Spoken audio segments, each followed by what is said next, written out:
नमस्कार दोस्तों, राउज आईएएस के डीएनएस हिंदी में आपका स्वागत है। और आज के इस लेक्चर में हम 16 दिसंबर 2023 के कुछ महत्वपूर्ण खबरों का विश्लेषण करेंगे जो यूपीएससी सिविल सेवा की परीक्षा के लिए महत्वपूर्ण हैं।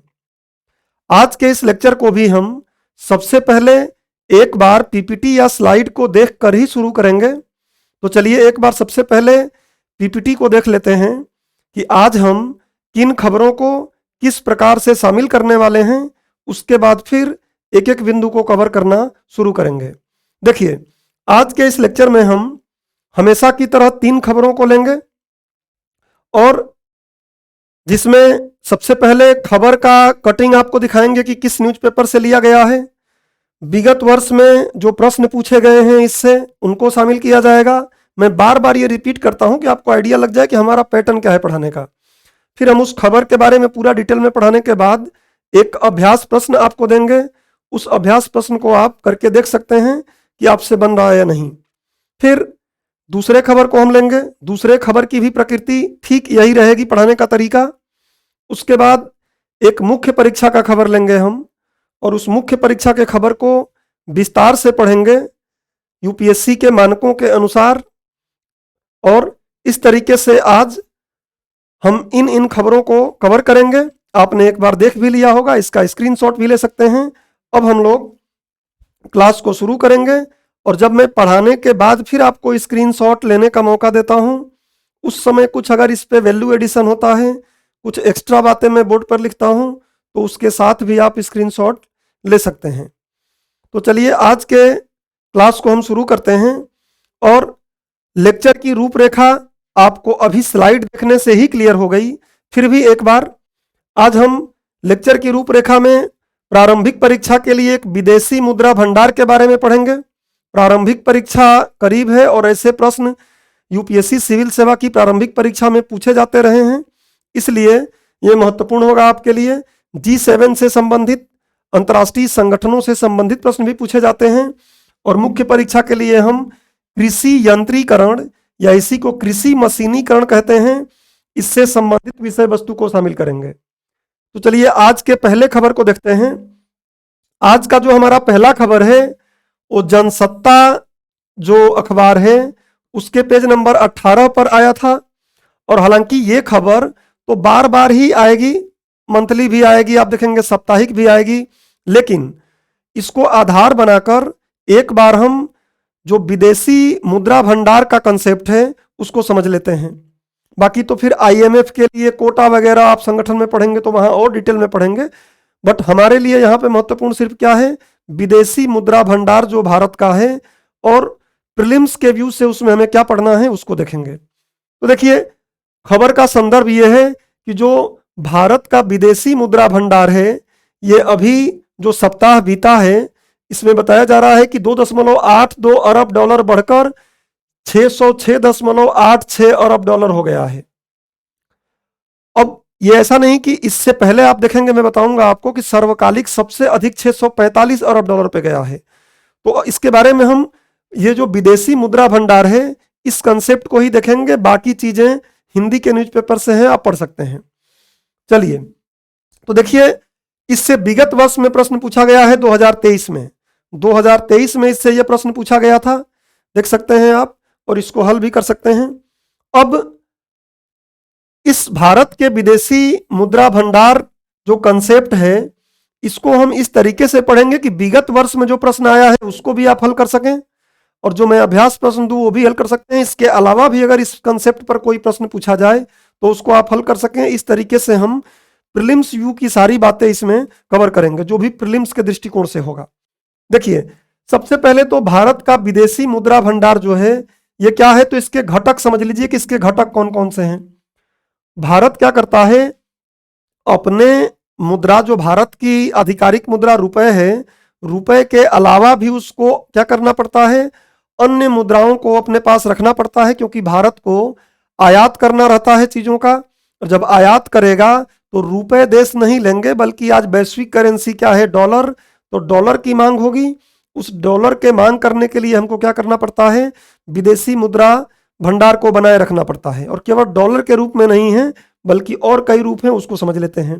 तो देखिए, भारत का जो विदेशी मुद्रा भंडार है, मतलब विदेशी मुद्रा क्या होता है ये तो आपको भली भांति पता है कि किसी देश के लिए जो उस देश की आधिकारिक मुद्रा है, किसी देश के लिए उस देश की जो आधिकारिक मुद्रा है, उस आधिकारिक मुद्रा के अलावा, उस आधिकारिक मुद्रा के अलावा कोई भी मुद्रा अगर वो रखता है तो वो मुद्रा उसके लिए क्या कहलाएगी? विदेशी मुद्रा ही कहलाएगी। लेकिन जो विदेशी मुद्रा भंडार भारत के द्वारा रखा जाता है, आरबीआई के द्वारा रखा जाता है, उसके घटक कितने हैं ये आपको दिमाग में रखना है। ये प्रश्न पूछा गया है पहले। तो इसके 4 घटक हैं। एक तो है भारतीय रिजर्व बैंक की विदेशी मुद्रा परिसंपत्तियां। अभी हम देखेंगे ये क्या है। भारतीय रिजर्व बैंक विदेशी मुद्रा परिसंपत्तियां जो रखता है, एक तो घटक इसमें यह शामिल हो जाता है। दूसरा घटक होता है आरबीआई के स्वर्ण भंडार। आरबीआई जो स्वर्ण भंडार रखता है वो भी इसमें शामिल होता है। इसका अगला घटक है सरकार की एसडीआर राशि। अब एसडीआर राशि क्या है ये आपको अभी समझ नहीं आया तो थोड़ी देर वेट करिए, अभी समझ में आ जाएगा। क्योंकि ये आईएमएफ के द्वारा अपनाई गई एक पद्धति है, मुख्य रूप से कोई मुद्रा नहीं है, लेकिन हम बोल देते हैं कि एसडीआर की मुद्रा, एसडीआर आईएमएफ की मुद्रा है, ऐसे जनरली हम बोल देते हैं। तो एसडीआर को भी हम आगे देख लेंगे कि क्या है। भारत सरकार की एसडीआर राशि और अंतर्राष्ट्रीय मुद्रा कोष आईएमएफ के पास रिजर्व ट्रेंच, तो ये क्या है ये भी मैं आपको अभी आगे समझा दूंगा। आईएमएफ के बारे में अगर आप पढ़े होंगे तो ये दोनों बातें आईएमएफ से जुड़ी हुई हैं। ये आईएमएफ जो संस्था है उससे जुड़ी हुई है, विश्व मुद्रा कोष से जुड़ी हुई कंसेप्ट है। अभी अगले स्लाइड में मैं आपको इस बात को समझाऊंगा। पहले समझिए कि ये 4 घटक हैं, इसको आपको ऐसे याद कर लेना है और इसी पे पीछे प्रश्न पूछा गया है। उसके बाद बात आती है कि इसकी संरचना और प्रबंधन क्या है। तो इसका प्रबंधन कौन करता है? तो आरबीआई करता, आपको समझ में आ गया। लेकिन किस कानून के माध्यम से करता है? कभी ये पूछ लेगा कि आरबीआई किस कानून के माध्यम से इसका प्रबंधन करता है, तो फिर दिक्कत हो जाएगी। इसलिए संरचना और प्रबंधन देख लीजिए। संरचना क्या है? तो विदेशी मुद्रा भंडार में विदेशी मुद्रा परिसंपत्तियों, जिसको फॉरेन करेंसी एसेट बोलते हैं, का हिस्सा सर्वाधिक होता है। इन सब में सबसे अधिक हिस्सा किसका होता है? भारतीय रिजर्व बैंक की विदेशी मुद्रा परिसंपत्तियों का हिस्सा सबसे ज्यादा होता है। इसके अतिरिक्त इसमें अन्य चीजें भी शामिल होती हैं। क्या? तो बॉन्ड्स, या आप पढ़े होंगे, बाजार जब पढ़ते होंगे तो ये सरकारी बॉन्ड्स की बात है। बॉन्ड्स, ट्रेजरी बिल, स्वर्ण भंडार, आईएमएफ में विशेष आहरण अधिकार एसडीआर इत्यादि। तो ये संरचना इसकी हो गई। अमेरिकी dollar, euro, British pound sterling भी बोलते हैं इसको, तो ब्रिटिश पाउंड, जापानी येन और युआन, जिसको हम रेन मैन भी बोलते हैं, ये चाइना की करेंसी है।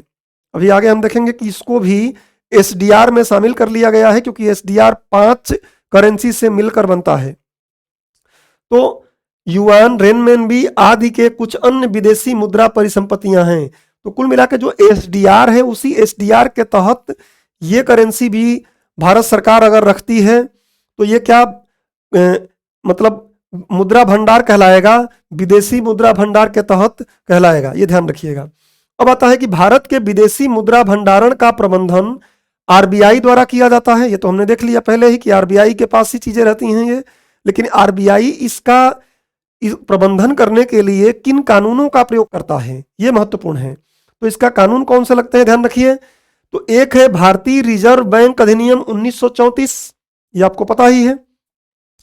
और दूसरा इसका क्या है, विदेशी मुद्रा प्रबंधन अधिनियम 1999, 1999 का जो विदेशी मुद्रा प्रबंधन अधिनियम है, इसका और भारतीय रिजर्व बैंक अधिनियम 1934 का प्रयोग करके आरबीआई क्या करती है, विदेशी मुद्रा भंडार, जिसको फॉरेक्स रिजर्व भी कहते हैं, फॉरेन एक्सचेंज रिजर्व भी कहते हैं, उसका प्रबंधन करती है।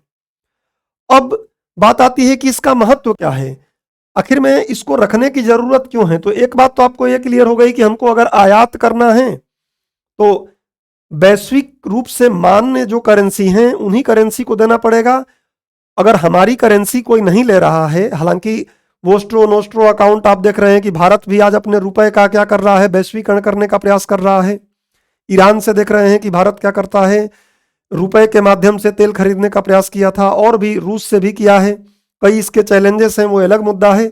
लेकिन अगर कोई देश रुपए लेने के लिए मना कर रहा है, रुपए नहीं लेगा, स्वाभाविक ही है कि नहीं लेगा। अगर उसका ट्रेड इतना इंडिया से नहीं है तो कुछ देश तो मजबूरी में, ऐसे ईरान और रसिया से जो होता है, क्योंकि आपको पता है कि अमेरिका उन पे सैंक्शन लगाया हुआ है। तो अगर देश रुपए नहीं लेंगे तो वो वैश्विक मानक करेंसी को लेंगे, जो वैश्विक रूप से मान्य करेंसी है।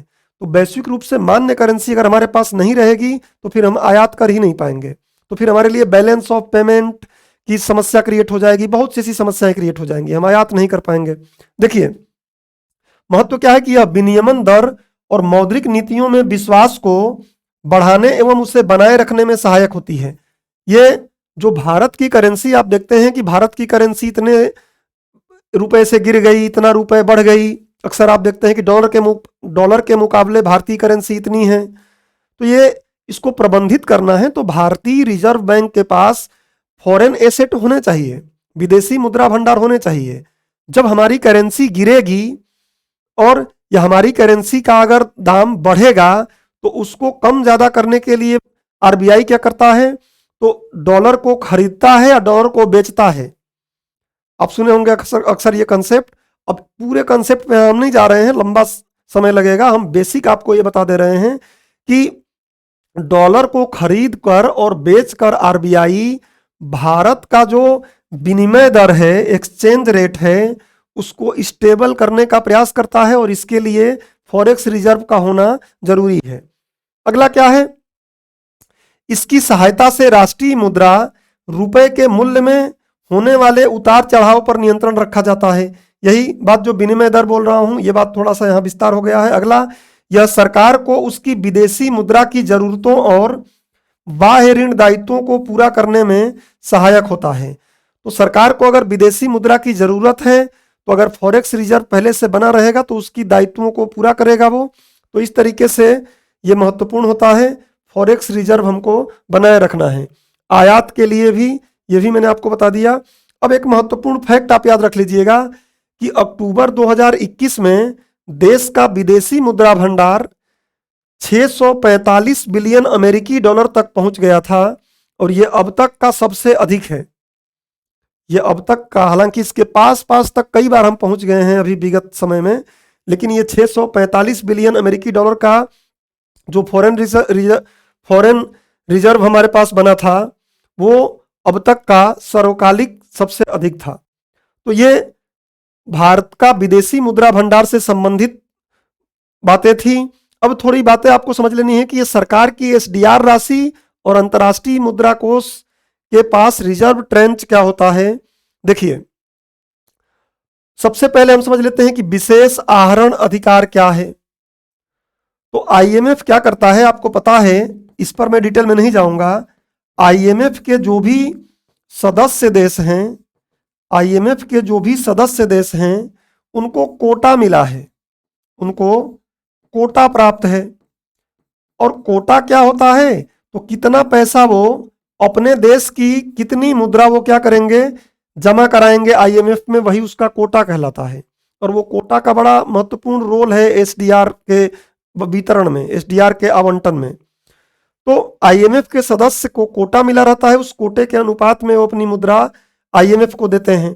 बस ये बात आप दिमाग में रखिए। तो अंतर्राष्ट्रीय मुद्रा कोष क्या किया, तो 1969 में अपने सदस्य देशों के लिए अंतर्राष्ट्रीय आरक्षित संपत्ति के रूप में बनाया गया था। एसडीआर कब बना था, 1969 में, ध्यान रखिएगा। उसके पहले एसडीआर का कोई भी प्रावधान नहीं था, सारा कुछ अमेरिकी डॉलर से पेगिंग होकर चलता था। बट अभी समझिए कि एसडीआर जब बना 1969 में बना, और 1971 तक एसडीआर में केवल अमेरिकी डॉलर ही जुड़ा था।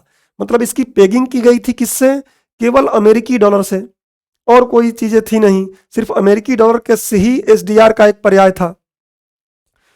उसके पश्चात एसडीआर को 4 मुद्राओं, डॉलर उच्चतम भार सबसे दिया गया। अभी हम देखेंगे भार के क्रम में भी मैंने आपको यहाँ पे चीजें समझा दूंगा कि जो बदलाव हुआ है उसको भी बता दूंगा, बट थोड़ा इसको समझ लीजिए कि उसके पश्चात एसडीआर को 4 मुद्राओं का समूह बनाया गया, एक टोकरी बनाई गई। ये हुआ कि केवल अमेरिकी डॉलर नहीं रहेगा इसमें, क्योंकि वैश्विक व्यापार में केवल अमेरिका के मुद्रा का ही अब रोल नहीं रहा है, और भी देशों की मुद्राओं का रोल है, इसलिए उनको भी एसडीआर में हम भार देंगे।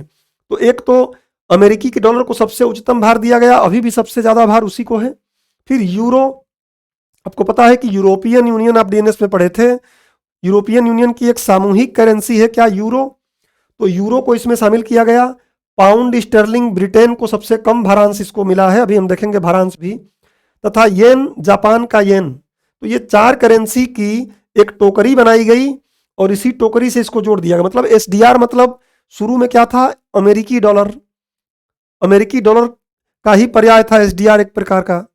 और ये कागजी मुद्रा है, रियल में कोई मुद्रा है नहीं। लेकिन बाद में इसको 4 करेंसी के साथ पैक कर दिया गया, पेगिंग कर दिया गया, जोड़ दिया गया। और बाद में आप देखेंगे अक्टूबर 2016 में, क्योंकि चाइना अभी वैश्विक ताकत बन के उभर रहा है, ट्रेड में उसका काफी आप देख रहे हैं कि प्रभुत्व अभी जम गया है। तो इस प्रभुत्व के कारण अभी 2016 में जब प्रश्न इस पर आया भी था, ध्यान रखिए 2016 में प्रश्न भी आया था कि किस देश के मुद्रा को एसडीआर में शामिल किया गया है। 2016 के इसके टोकरी में चीनी मुद्रा युआन, इसी युआन को हम बोलते हैं रेन मैन बी, इसी का नाम एक और है रेन मैन बी, ध्यान रखिएगा, आगे लिखा भी हूं मैं इसको, रेन मैन बी को शामिल कर लिया गया। तो आज एसडीआर क्या है, एक तरीके से एसडीआर 5 मुद्राओं का समूह है। अगर भारत को एक एसडीआर मिल रहा है, मतलब उसको उसी अनुपात में जो इनका भारांश है उसी अनुपात में उसको 5 करेंसी मिल गई हैं। और उस 5 करेंसी के माध्यम से वो फिर क्या कर सकता है, आयात कर सकता है, अपने लोन का भुगतान कर सकता है, ये सारा काम कर सकता है। टोकरी में स्थित सभी मुद्राओं का मूल्य उनकी अंतर्राष्ट्रीय व्यापार में भूमिका के अनुसार तय होता है। अगर अमेरिकी डॉलर को सबसे अधिक भार दिया गया है, मतलब जाहिर सी बात है कि वैश्विक व्यापार में अमेरिकी डॉलर का योगदान सबसे ज्यादा है, इसलिए उसको भार ज्यादा दिया गया है। अभी देखेंगे उस भार को संशोधित भी किया गया है, अभी दिखाऊंगा मैं क्या संशोधित किया गया है। एसडीआर न तो एक मुद्रा है और न ही आईएमएफ पर इसका दावा किया जा सकता है। ध्यान रखिएगा कि ये कोई मुद्रा है ही नहीं, ये तो एक तरीका निकाला गया है कि किस तरीके से हम वैश्विक व्यापार को मेंटेन करने के लिए जो मुद्रा दिया जाना चाहिए उसको 5 जो मुद्राएं हैं उनसे पेगिंग करके एसडीआर बनाया गया है। तो एसडीआर आप समझ गए हो कि एसडीआर आईएमएफ के द्वारा 1969 में बनाया गया, फिर अमेरिका के डॉलर से पेगिंग रहा 1971 तक, उसके बाद 4 मुद्राओं से पेगिंग हुआ और फिर अभी वर्तमान में ये 5 मुद्राओं से जुड़ा हुआ है, पेगिंग हुआ है। सबसे लेटेस्ट युआन रेनमेनबी का यूज किया गया है।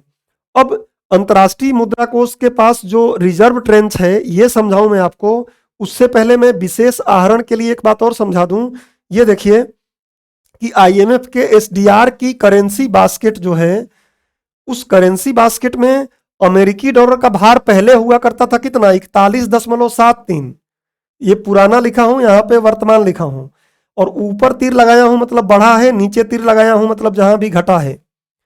तो क्या किया गया है, अभी ये पिछले वर्ष किया गया था कि इसको बढ़ाकर इतना कर दिया गया, यूरो को घटाकर देखिए घटाकर इतना कर दिया गया, युआन जिसको रेनमेनबी अभी मैं बोल रहा था चीन का है, ये रेनमेनबी ऑफिशियल मुद्रा है उसकी, उसको बढ़ाकर क्योंकि वैश्विक ट्रेड में इसका भागीदारी बढ़ रहा है तो ज्यादा कर दिया गया। येन जापान का है, इसको भी घटाकर कम किया गया है, और ब्रितानी पाउंड स्टर्लिंग जो है उसको भी घटाकर कम किया गया है। तो ये भी अभी मैं साइड हटूंगा तो आप इसका एक स्क्रीनशॉट ले लीजिएगा। तो अब बात करते हैं कि अंतर्राष्ट्रीय मुद्रा कोष आईएमएफ के पास रिवर्स ट्रेंच क्या होता है।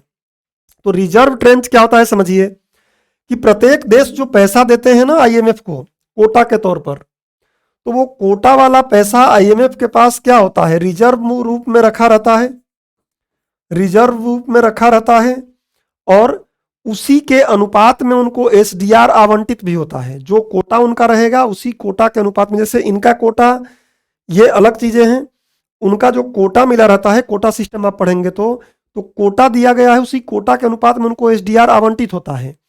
अब जब एसडीआर आवंटित हो रहा है तो जो देशों ने सदस्य देशों में पैसा इसमें जमा कराया है वही पैसा एक तरीके से उनका क्या है, रिजर्व ट्रेंच कहलाता है, और प्रत्येक सदस्य द्वारा अंतर्राष्ट्रीय मुद्रा कोष को प्रदान किया जाता है।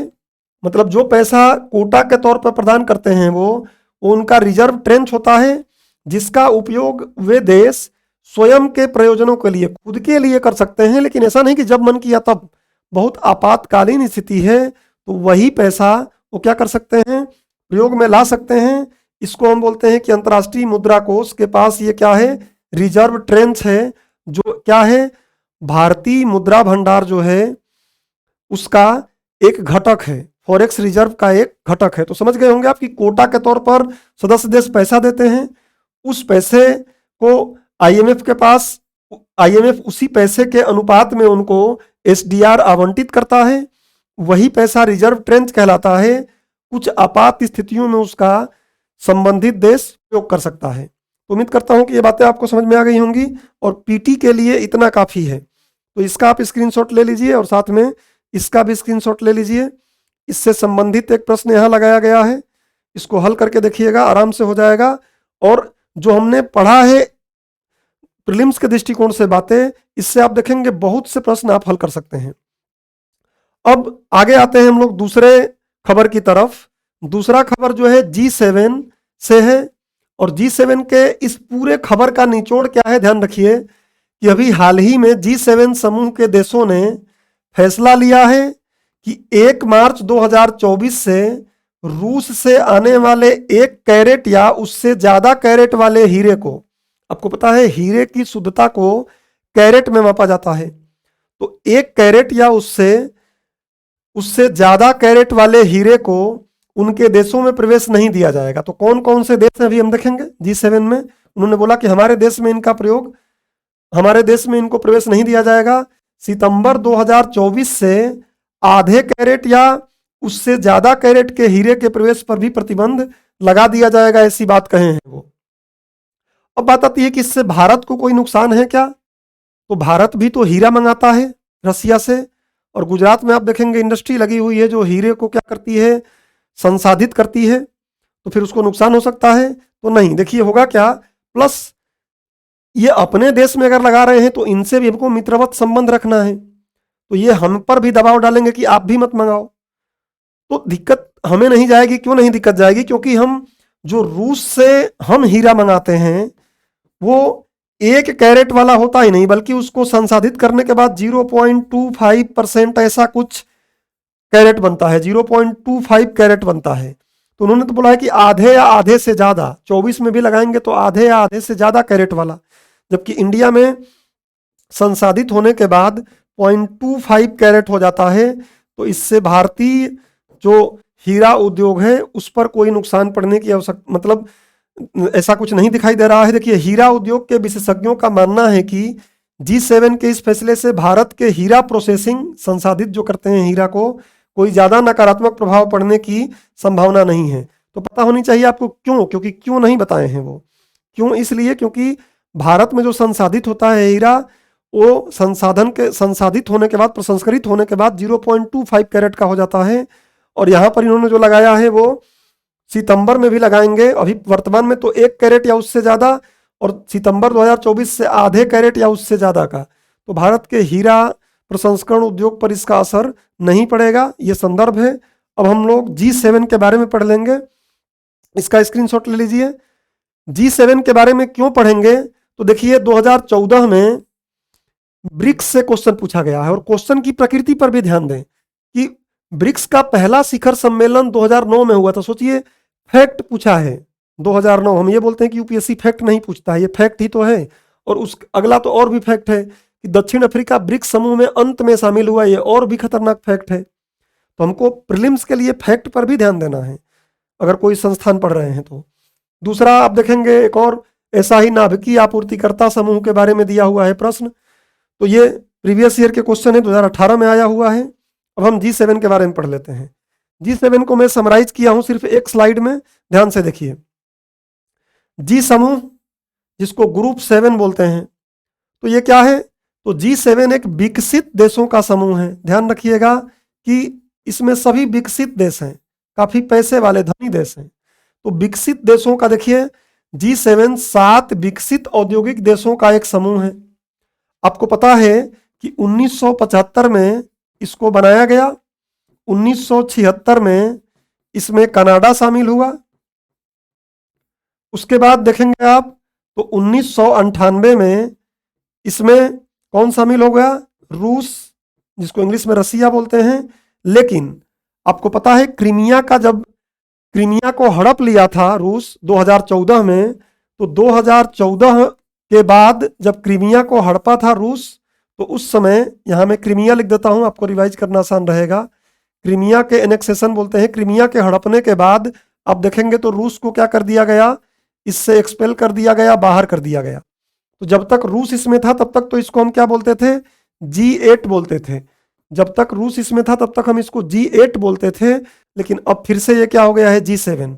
और पहले क्या था? एक तरीके से तो 6 देश थे, कनाडा शामिल हुआ तो 7 बन गया, रूस शामिल हुआ तो 8 बन गया, फिर से रूस बाहर हो गया तो G7 बन गया है। ध्यान रखिएगा।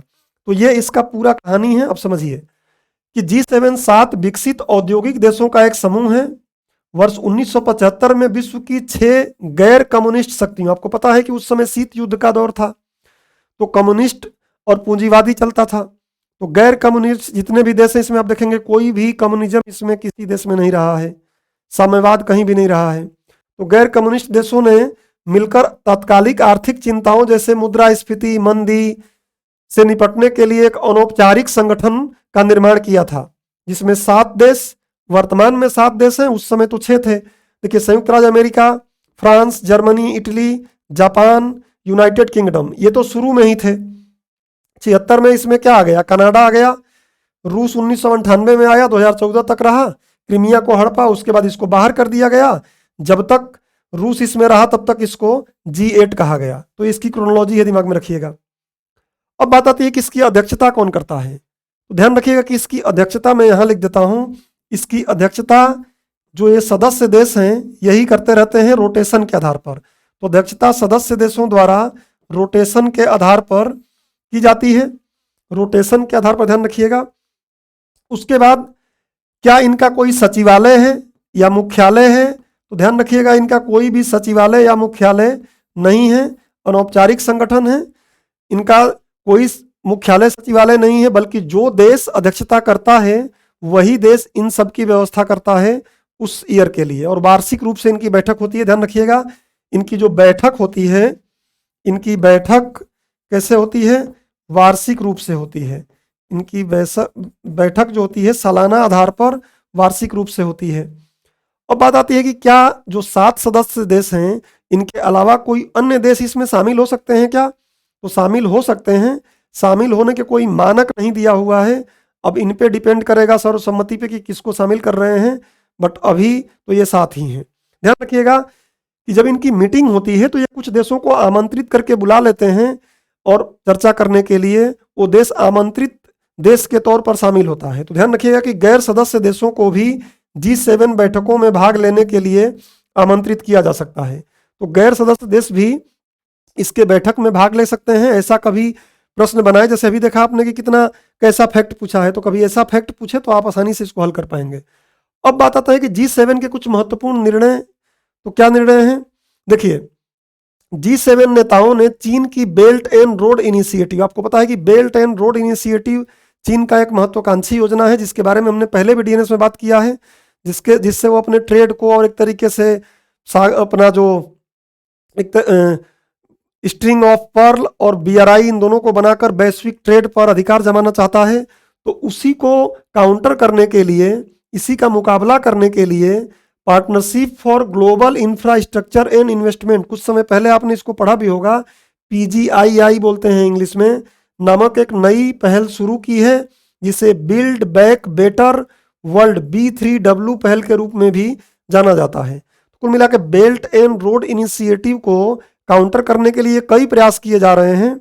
उन प्रयासों में से एक प्रयास G7 के द्वारा किया जा रहा है, जिसको जनरली हम build back better world B3W के नाम से जानते हैं। तो ये पहल अत्यंत महत्वपूर्ण है, इसको दिमाग में रखिए। और मुझे लगता है कि इतनी बातें अगर आप जानते हैं तो आप आराम से G7 के बारे में बता सकते हैं कि इसका कोई स्थायी सचिवालय मुख्यालय नहीं है, इसकी अध्यक्षता रोटेशन आधार पर होती है, इसमें दूसरे देश भी आमंत्रित सदस्य के तौर पर भाग ले सकते हैं, इसकी अध्यक्षता रोटेशन आधार पर बता ही दिया। इसमें प्रेजेंट में कितने देश हैं? अच्छा, अंत में भी देखिए उसमें पूछा है कि ब्रिक्स अंत में शामिल हुआ, तो इसमें अंत में तो रूस शामिल हुआ था, लेकिन रूस अभी है नहीं, तो रूस के न होने पर सबसे अंत में कौन शामिल हुआ है? कनाडा शामिल हुआ है। ऐसा चीज आप सोच सकते हैं, क्योंकि पहले यूपीएससी ऐसा प्रश्न पूछी है, तो आपको इस तरीके से पढ़ना पड़ेगा कि यूपीएससी अगर फिर कभी ऐसा प्रश्न पूछती हो तो आप समझ सके, क्योंकि रसिया निकल चुका है, तो अभी कनाडा इसमें सबसे लास्ट में शामिल होने वाला देश हो जाएगा। तो इसका आप एक स्क्रीनशॉट ले लीजिए और इससे अच्छा, इस पे ये आपको काम कर देगा। देखिए G20 आप पढ़ते हैं जिसमें 20 देश हैं। अभी G20 में आप देखेंगे कि अफ्रीकन यूनियन को शामिल किया गया था। उसके बाद G8, लेकिन उस समय रूस था, रूस को हटा दिया गया, बाहर कर दिया गया, तो G7 वही ये देश हैं। और अब मैं इसको हटाता हूं और यहाँ पे संबंधित प्रश्न है, अभ्यास प्रश्न, इसको आप आराम से पढ़ के देखिएगा। इसको मैं यूपीएससी के मानक पर ही प्रश्न बनाने का प्रयास करते हैं, जिससे कि पहले जो प्रश्न पूछे गए हैं उनको पढ़ते हुए, उसकी मानसिकता को देखते हुए, तो आप इसको हल करने का प्रयास करिएगा। अब हम बात करते हैं आज के मुख्य परीक्षा के खबर का, जिसका नाम है on the form and the beyond. देखिए इस खबर में तो कोई ऐसी बात नहीं है जिसको हम न्यूज पूरे तरीके से एनालाइज करें। इसमें ट्रैक्टराइजेशन की बात एक तरीके से कर दिए हैं, सारा कुछ ट्रैक्टर की बातें कर दिए हैं। इसके पहले भी मैं कई बार एडिटोरियल पढ़ा हूं, तो ज्यादा ट्रैक्टराइजेशन की ही बात हुई है। और सच कहें तो भारत में कृषि यंत्रीकरण को कहीं ना कहीं कृषि ट्रैक्टराइजेशन बोल सकते हैं, कि कृषि का ट्रैक्टरीकरण हो गया है। ट्रैक्टर पर ही कृषि यंत्रीकरण में कृषि ट्रैक्टरीकरण ही ज्यादा दिमाग में चलता है, और यही हो ही गया है लगभग। तो हम इसको होलिस्टिकली पढ़ेंगे। इंडियन एक्सप्रेस के पेज नंबर 11 पे आया है।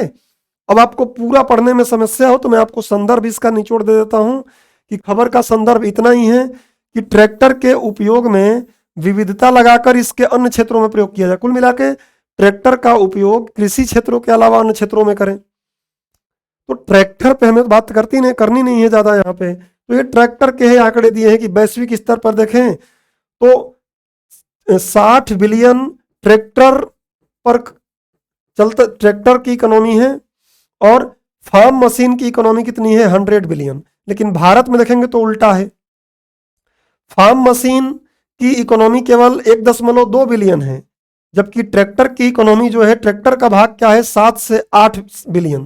तो भारत ऊपर वाले का जस्ट उल्टा दिख रहा है वैश्विक का। एक एडिशनल मैंने एडिटोरियल और पढ़ा, तो उस एडिटोरियल में और भी वो बातें की हैं कि फार्म मैकेनाइजेशन अगर करना है, कृषि का यंत्रीकरण करना है, तो ड्रोन का प्रयोग किया जाए, रोबोटिक्स का प्रयोग किया जाए, सेंसर लगाए जाए, जियो टैगिंग किया जाए। तो इसको डाइवर्सिफाई करके वो बताए थे थोड़ा दूसरे एडिटोरियल, हालांकि वो भी इंडियन एक्सप्रेस का ही एडिटोरियल है, लेकिन पहले आया था, तो उसको भी मैंने पढ़ा था। उसमें से जो चीज़ें मुझे लगी कि ये एक एडिशनल तौर पे ये बताए हुए हैं। बाकी जो आज का खबर है वो कहीं ना कहीं ट्रैक्टर से संबंधित है, कि भारत का जो कृषि यंत्रीकरण में ट्रैक्टर क्या है, किस तरीके से रोल कर रहा है, और ट्रैक्टर को हम अन्य और जगहों पे किस तरीके से डाइवर्सिफाई करके जो ग्रामीण अर्थव्यवस्था है उसको मजबूत कर सकते हैं। तो केवल ट्रैक्टर पर हम बात न करके आज कृषि यंत्रीकरण की पूरी बात को समझते हैं। ये संदर्भ था, चाहे तो आप इसका एक स्क्रीनशॉट ले सकते हैं। अब इसका सिलेबस अगर जोड़ेंगे तो सामान्य अध्ययन 3 में आएगा, पेपर 4 रहेगा, क्योंकि निबंध पहला पेपर होता है। पाठ्यक्रम इसको पढ़ लीजिएगा, इसमें आएगा। और इससे संबंधित अभी 2023 में प्रश्न भी पूछा गया था, लेकिन वो ई प्रौद्योगिकी पे पूछा गया था, ई टेक्नोलॉजी पे पूछा गया था, यहाँ कृषि यंत्रीकरण पर है। ये 2023 में पूछा गया प्रश्न है। कृषि उत्पादों के उत्पादन विपणन में ई तकनीक किसानों को किस प्रकार मदद कर सकती है, इसको समझाइए। तो हो सकता है कि आने वाले समय में आगे पूछ ले, कृषि यंत्रीकरण पर पूछ ले, तो इसलिए हम इस खबर को शामिल कर रहे हैं। चलिए, कृषि यंत्रीकरण हम प्रयास करेंगे कि मैक्सिमम चीजों को यहां कवर कर लें, क्योंकि वैसे तो इसको पढ़ेंगे तो एक पूरा लेक्चर होता है, लेकिन हम मैक्सिमम बातों को कवर करने का प्रयास करेंगे। ध्यान से समझेंगे आप तो सारी बातें क्लियर हो जाएंगी। सबसे पहले कृषि यंत्रीकरण क्या है, परिभाषा तो जानना जरूरी है ना। तो कृषि में आप देखते हैं कि 2 लोगों का श्रम लगता है, एक तो मानव का श्रम लगेगा, और दूसरा मानव क्या करता है? पशुओं का श्रम यूज करता है। अगर हम इन मानव और पशुओं दोनों के श्रम को प्रतिस्थापित कर दें, इसके जगह पर प्रतिस्थापित कर दिया जाए इसको किससे? मशीन से या मशीनों से। मशीन से प्रतिस्थापित करिए इसको किससे? मशीनों से। तो इसी बात को हम क्या बोल देंगे कि ये कृषि यंत्रीकरण है। मतलब कृषि के क्षेत्र में मानव एवं पशुओं के श्रम को किससे प्रतिस्थापित कर दीजिए। तो मशीनों से प्रतिस्थापित करना ही क्या है, कृषि यंत्रीकरण है। यही परिभाषा लिखा है। कृषि क्षेत्र में मानव और पशु श्रम को मशीनों से बदलने की प्रक्रिया क्या है, कृषि यंत्रीकरण। अब आपके दिमाग में आएगी एक उदाहरण देख लें। तो उदाहरण यह है कि जैसे खेतों की जुताई हेतु पशुओं के स्थान पर ट्रैक्टर प्रयोग करते हैं, तो यंत्रीकरण हो गया, पशुओं के श्रम को हट गया वहां से। और निगरानी व दवा छिड़काव हेतु, निगरानी और दवा छिड़काव के लिए अक्सर आप देखेंगे कि मानव अपने श्रम का प्रयोग करते हैं, तो वहां पे ड्रोन का उपयोग कर लीजिए, तो वो भी क्या हो जाएगा, कृषि का यंत्रीकरण हो जाएगा। अब बात आती है कि कृषि यंत्रीकरण के कुछ प्रमुख उपकरण क्या क्या हैं। तो बहुत से उपकरण हैं, सारे उपकरणों का यहाँ पे डिटेलिंग करने की जरूरत नहीं है, बट थोड़ा आइडिया हमें होना चाहिए। कंबाइन हार्वेस्टर है, आपको पता है कंबाइन हार्वेस्टर से आप कटाई कर सकते हैं, और भी मल्टीपल इसके प्रयोग हैं। भूमि समतलक, भूमि अगर ऊबड़ खाबड़ है तो इससे हम समतल कर सकते हैं। बॉक्स ड्रिल, बीजों की बुआई कर सकते हैं, इस बॉक्स ड्रिल में डालकर ट्रैक्टर के माध्यम से हम क्या कर सकते हैं, बीजों की बुआई कर सकते हैं। ट्रैक्टर से स्प्रे कर सकते हैं। मशीनीकृत पीकर खासकर कपास के लिए प्रयोग किया जाएगा। ये कपास के जो फूल होते हैं ना, आप देखेंगे पंजाब और हरियाणा में कपास जो बनता है, उस कपास को के फूलों को चुनने के लिए अक्सर बिहार से या यूपी से श्रम आते हैं, और काफ़ी इंटेंसिव श्रम वहाँ पर जरूरत होता है। तो हम क्या कर सकते हैं, मशीनीकृत पीकर के माध्यम से क्या कर सकते हैं, पिक कर सकते हैं फूलों को। तो ये श्रम को बचाया सकता है। ड्रोन का प्रयोग कर सकते हैं निगरानी के लिए। रोबोट का प्रयोग कर सकते हैं। रोबोट का प्रयोग कई तरीके से कर सकते हैं, छिड़काव के लिए और भी तमाम प्रकार से कर सकते हैं। सेंसर का प्रयोग कर सकते हैं। तो ये सब कृषि यंत्रीकरण में प्रयुक्त उपकरण हैं। अब बात आती है कृषि के प्रकार, किसके आधार पर, कृषि यंत्रीकरण के आधार पर। तो आंशिक यंत्रीकरण जैसे भारत है, मतलब कुछ चीजें तो क्या रहे, कृषि कर रहे हैं तो उसका कुछ भाग तो हम यंत्रीकरण कर, जुताई के लिए ट्रैक्टर खूब यूज कर रहे हैं, लेकिन पीकर हमारे पास नहीं है, और भी चीजें हमारे पास नहीं है। सेंसर का प्रयोग नहीं कर पा रहे हैं हम। सिंचाई के लिए जो ड्रिप सिंचाई इरिगेशन है, इसका हम व्यापक लेवल पर प्रयोग नहीं कर पा रहे हैं। तो यांत्रिक मतलब कुछ भाग हम मैकेनाइज कर दिए हैं, यंत्रीकरण कर दिए हैं, और कुछ भाग का नहीं कर पा रहे हैं, तो आंशिक है। और पूर्णतः यांत्रिक मतलब जो पूर्ण रूप से मैकेनाइज हो जाए। अब 100% तो बोलना ठीक नहीं है, लेकिन अमेरिका आप देखेंगे, यूएसए है, और भी कई ऐसे देश हैं, यूएसए हो गया, चाइना भी अच्छा खासा कर लिया है, 55% के आसपास कर लिया है। कनाडा और भी जो विकसित देश हैं आप देखेंगे, वहां पर कहीं ना कहीं लगभग पूर्णतः मैकेनाइजेशन कर लिया गया है, कि पशु और मानव के श्रम को पूर्णतः विस्थापित कर दिया गया है मशीनों से। तो दो प्रकार के कृषि के प्रकार हो जाएंगे कृषि यंत्रीकरण से। इसके लाभ क्या हैं, तो लाभ अनगिनत हैं, बहुत से लाभ हैं, बहुत से नुकसान भी होंगे, लेकिन हम लाभ में कुछ देख लेते हैं कि कम श्रम की आवश्यकता होगी, मनुष्य के कम श्रम की आवश्यकता होगी, तो उसको औद्योगिकरण की तरफ ले जा सकते हैं, उसको सेवा सेक्टर की तरफ मोड़ सकते हैं। कृषि में कम लोग लगे रहेंगे तो उद्योग और ये चीजें अच्छी रहेंगी, और उत्पादकता उतनी ही बने रहे, उत्पादकता नहीं बिगड़नी चाहिए, नहीं तो बात बिगड़ेगी। प्रति इकाई कम उत्पादन व्यय होगा। प्रति इकाई कम उत्पादन मतलब एक, मान लीजिए कि प्रति इकाई उत्पादन, जैसे मान लीजिए कि हमारा ये 10 किलो कुछ उत्पादन हो रहा है, तो इसमें पहले लगता था कितना, पहले व्यय मान लीजिए 100 रुपये हो रहा है, 200 रुपये हो रहा है, तो अब क्या होगा, अगर मैकेनाइजेशन कर लेंगे तो ये 50 रुपये लगने लगेगा।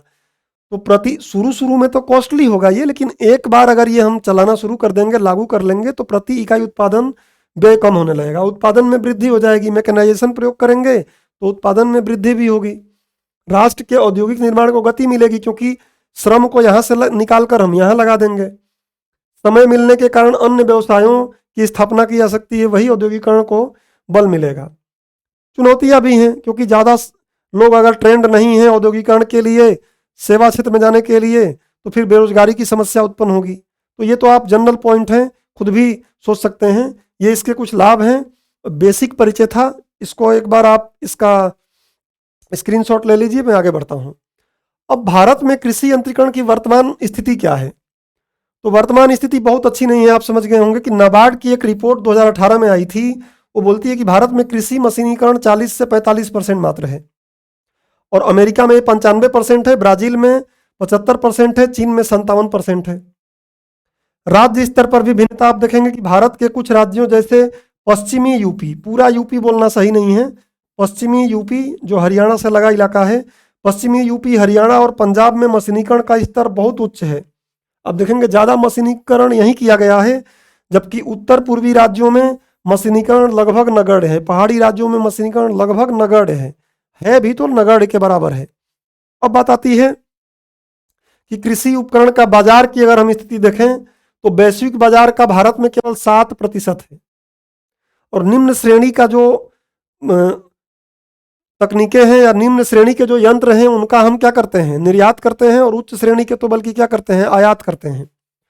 कृषि उपकरणों की अगर हम बात करें तो कृषि उपकरणों की बिक्री से भारत जितने भी कृषि उपकरणों की बिक्री करता है उनमें सबसे ज्यादा 80% ट्रैक्टर का ही योगदान है। तो भारत में कृषि उपकरण जितने भी बिकते हैं या भारत अगर निर्यात भी करता हो तो उस टोटल का 80% ही केवल 80% भाग, बहुत बड़ा भाग 80% केवल ट्रैक्टर से। इसलिए एक तरीके से कहा जाए तो भारत में कृषि यंत्रीकरण के जगह पे कृषि ट्रैक्टरीकरण हो गया है। तो ये कुछ वर्तमान स्थितियां हैं, इनको आप डेटा के तौर पर दिखा सकते हैं। इसको एक बार आप स्क्रीनशॉट ले लीजिए, फिर मैं आगे बढ़ता हूं। अब बात आती है कि जो कृषि यंत्रीकरण के समक्ष क्या चुनौतियां हैं। भारत में अगर कृषि यंत्रीकरण करना है तो इसके लिए क्या चुनौतियां हैं। सबसे सिंपल बात यह समझ लीजिए कि चुनौतियां दो स्तर पे हैं।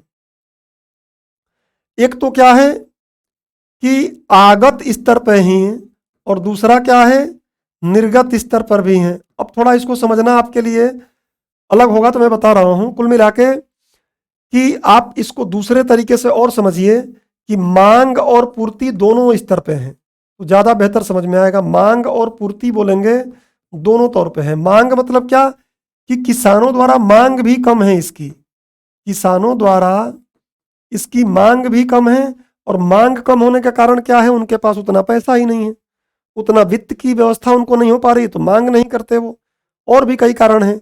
निर्वाह कृषि हो रही है तो निर्वाह कृषि के लिए उनको लगता नहीं है, खुद ही लोग इतने रहते हैं, काम कर लेते हैं। तो मांग पक्ष भी बहुत कमजोर है और पूर्ति पक्ष भी कमजोर है। पूर्ति पक्ष कमजोर मतलब क्या, भारत में कृषि उपकरणों को बनाने वाली कंपनियां भी बहुत कम हैं, और हैं भी तो कुछ विशेष चीजों का ही वो निर्माण कर रही हैं। ट्रैक्टर, थोड़े बहुत हार्वेस्टर, ऐसी चीजों का निर्माण कर रही हैं। मास लेवल पर जो उच्च कोटि की यंत्रीकरण चीजें हैं, यांत्रिक उपकरण हैं, उनका निर्माण भी ठीक से नहीं हो रहा है।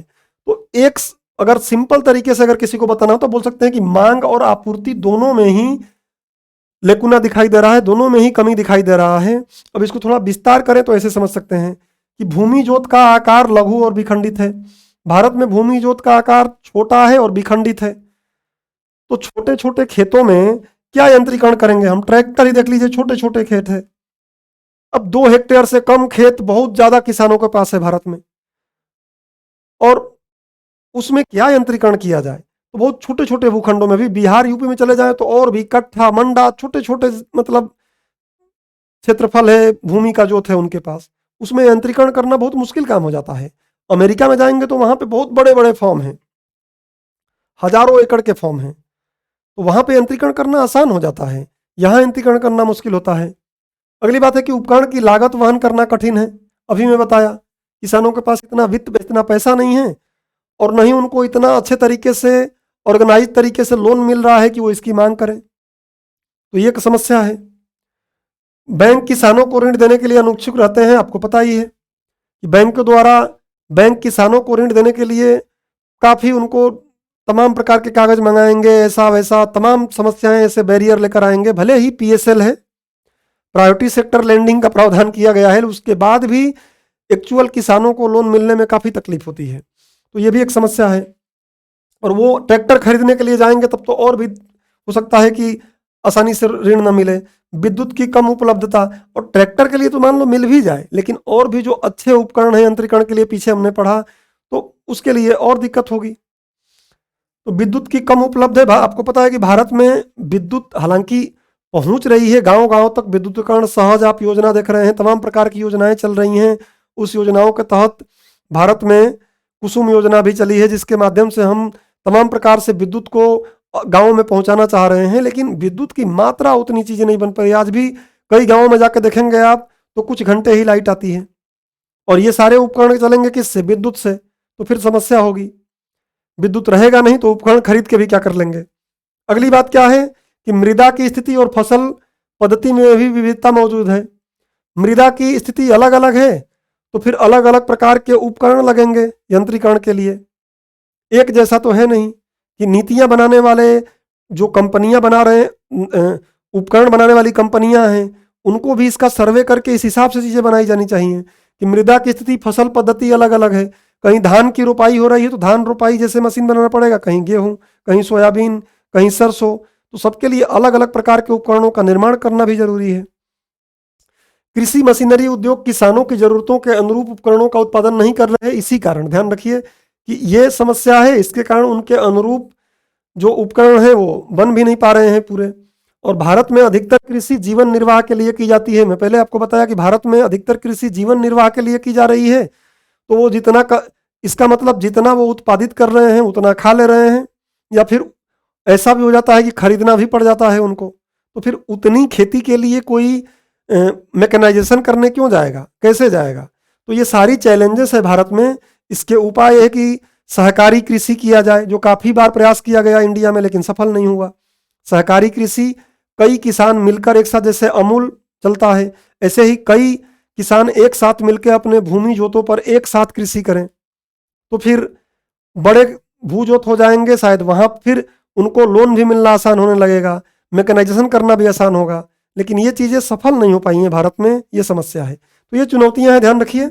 इसका एक स्क्रीनशॉट ले लीजिए आप। अब बात करते हैं कि कृषि यंत्रीकरण हेतु भारत सरकार के प्रयास, क्या भारत सरकार ने प्रयास किए हैं। तो भारत सरकार डेफिनेटली कई तरीके से प्रयास किए हैं, लेकिन अभी बहुत से और बहुत ही अलग तरीके से प्रयास करने की आवश्यकता है, क्योंकि अभी ये जमीनी स्तर पर लागू दिखाई नहीं देता है। देखिए, हम आएंगे यहां से, कृषि यंत्रीकरण पर उप मिशन चला था SMAM। तो कृषि यंत्रीकरण पर उप मिशन चला था, तो इसका परिचय देख लीजिए क्या है। कृषि एवं किसान कल्याण मंत्रालय द्वारा 2014-15 में इसको लॉन्च किया गया था और कई चीजें इसमें थी। इसका उद्देश्य, घटक, कई चीजें थी। कुल मिला के इसमें सब्सिडी प्रदान करके किसानों को क्या किया जाता है, खासकर महिला किसानों को कृषि यंत्रीकरण वाली उपकरणों को खरीदने के लिए प्रोत्साहन दिया जाता है। तो यही बातें इसमें लिखी हैं कि लघु और सीमांत किसानों, अब आपको थोड़ा याद कर लेना चाहिए कि लघु और सीमांत किसान क्या होते हैं। आपका होमवर्क रहेगा, लघु, मध्यम, सीमांत, ये सभी किसानों का, इनके पास भूमि के आधार पर इनका वर्गीकरण किया जाता है। तो आप अपने स्टैटिक जो भी नोट्स रखे होंगे वहां से आप रिवाइज करिएगा कि इन तीनों में क्या अंतर है। कभी पीटी में भी ऐसा प्रश्न पूछ सकता है, मैं इसको नहीं बताऊंगा यहाँ। तो लघु और सीमांत किसानों तथा दुर्गम क्षेत्रों जहां कृषि बिजली की उपलब्धता कम है, कृषि हेतु बिजली की उपलब्धता कम है, में कृषि मशीनीकरण की पहुंच बढ़ाने के उद्देश्य से शुरू की गई थी। इसमें कई चीजें थी। एक तो था क्या कि कस्टम हायरिंग सेंटर को बढ़ावा देना। क्यों, तो छोटी भूमि जोत और व्यक्तिगत स्वामित्व की उच्च लागत के कारण जो उत्पन्न होने वाली प्रतिकूल अर्थव्यवस्थाओं की भरपाई करना था, उसके लिए कस्टम हायरिंग सेंटर जाके लोग क्या करें, हायर करके चीजों को ले सकें। उसके बाद इसके अलावा हाई टेक और उच्च मूल्य वाले कृषि उपकरणों के लिए केंद्र बनाना था, जिससे कि उच्च मूल्य वाले और नवीन तकनीकें अलग अलग क्षेत्रों के अनुसार बने और किसानों को उपलब्ध हो, ये इसका काम था। डिमॉन्स्ट्रेशन करना था, क्षमता निर्माण करना था। प्रशिक्षण भी तो जरूरी है किसानों का, प्रशिक्षण नहीं होगा तो उन उपकरणों को बनाकर ही क्या फायदा जब वो चला नहीं पाएंगे। तो ये काम करना था। हितधारकों के बीच जागरूकता पैदा करनी थी। पूरे देश में स्थित जो भी नामित परीक्षण केंद्र थे जिनका नामांकन भारत सरकार के या इस योजना के तहत किया जाएगा, वहां पे प्रशिक्षण और प्रमाणन सुनिश्चित करना था, प्रशिक्षण देना था और लोगों को सर्टिफिकेट वितरित करना था, जिससे ये रहे कि हाँ इनको प्रशिक्षित है इस उपकरण को चलाने के लिए। तो इस टाइप के कई इसमें कार्य किए गए थे। मुख्य कार्य बस समझ लीजिए कि इसमें क्या है, यंत्रीकरण हेतु सब्सिडी देने का प्रावधान था। सब्सिडी और वित्त की व्यवस्था करानी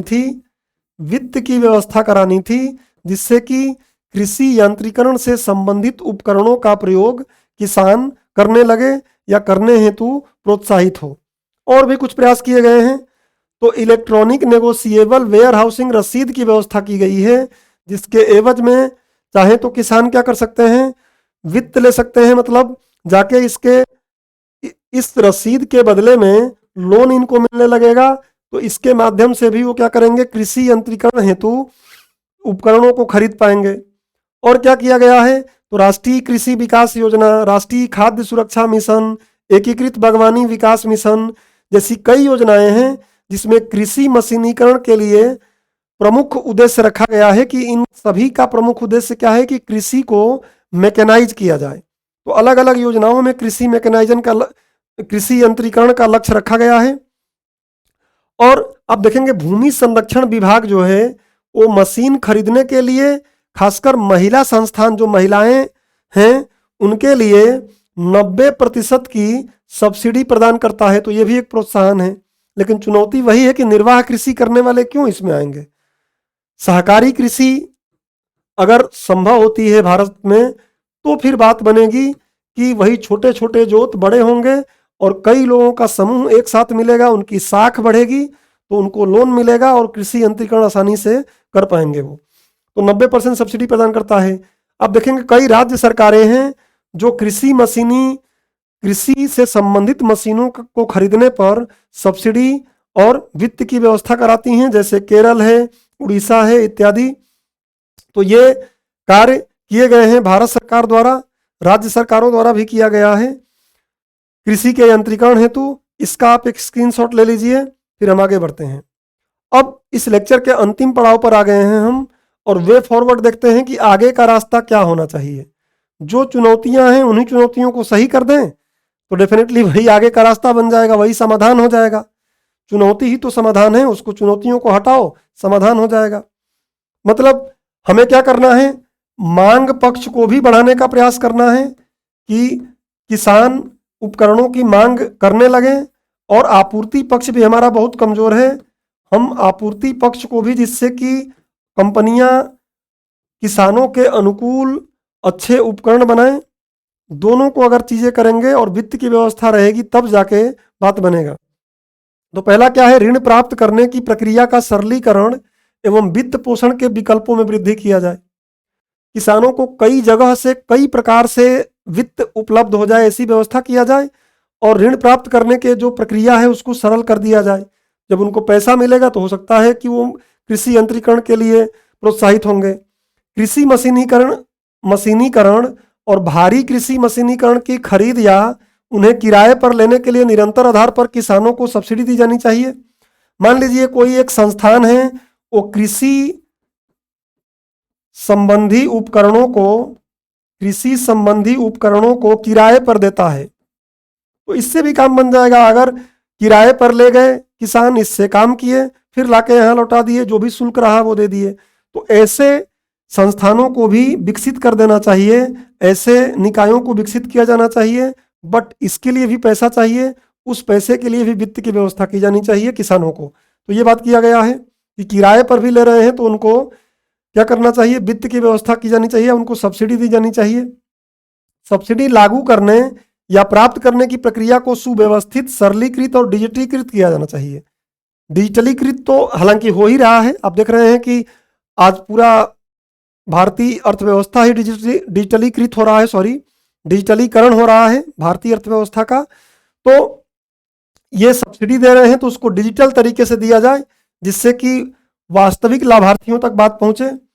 अत्यधिक विकेंद्रीकृत कस्टम हायरिंग सेंटर के एक संस्थागत फ्रेमवर्क तैयार किया जाए। ये वाली बात जो मैंने आपको समझाया कि कस्टम हायरिंग सेंटर काफी विकेंद्रीकृत रहे, जिससे कि आसानी से किसानों की पहुंच वहां रहे, केवल शहरों में न रहे, केवल बड़े क्षेत्रों में न रहे, केवल कुछ राज्यों में नहीं रहे, बल्कि विकेंद्रीकृत रहे, हर राज्यों में उपलब्ध रहे। कृषि भारतीय उपकरण विनिर्माता, जो उपकरण बनाने वाले कंपनियां हैं, उनको समान अवसर दिया जाए, जिससे कि वो बेहतर से बेहतर उपकरणों को कम से कम मूल्य में निर्मित कर सकें।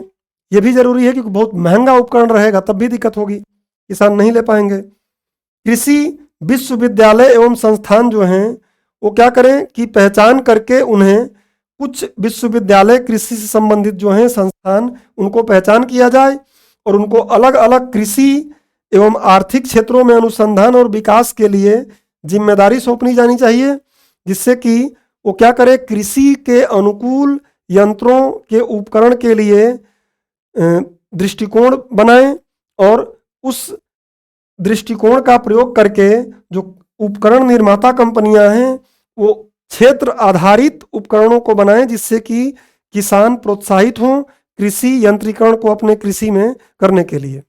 तो इसका भी आप स्क्रीनशॉट ले लीजिए। इस प्रकार हमने आज के इस लेक्चर में तीनों जो महत्वपूर्ण बिंदु थे उनको यूपीएससी के दृष्टिकोण से कवर किया। आज के लेक्चर में इतना ही, मिलते हैं अगले लेक्चर में। धन्यवाद।